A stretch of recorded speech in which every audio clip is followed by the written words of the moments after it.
कोल्हापुरातील साने गुरुजी वसाहतीमधील वसंतराव जयवंतराव देशमुख हायस्कूलमध्ये राष्ट्रीय क्रीडा दिनाचं औचित्य साधून विविध कार्यक्रमांचं आयोजन करण्यात आलं होतं. संस्थेचे सचिव सुनील कुरणे यांच्या हस्ते मेजर ध्यानचंद यांच्या प्रतिमेला पुष्पहार अर्पण करून अभिवादन करण्यात आलं.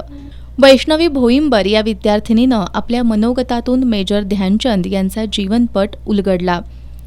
या निमित्तानं सांघिक तसंच वैयक्तिक स्पर्धांचं आयोजन करण्यात आलं होतं. त्याचबरोबर विद्यार्थ्यांना चंदू चॅम्पियन हा प्रेरणादायी चित्रपट दाखवण्यात आला.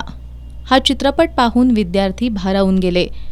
यावेळी मुख्याध्यापक भार्गव जाधव, मराठी माध्यमाच्या मुख्याध्यापिका रश्मिता पाटील, पर्यवेक्षक बी.जे. जमदाडे, धनाजी वाघ, डी.पी. सूर्यवंशी, शामराव पाटील, पी.एस. नाईक, क्रीडा शिक्षक रवींद्र पाटील, व्ही.पी. जावीर यांच्यासह विद्यार्थी उपस्थित होते.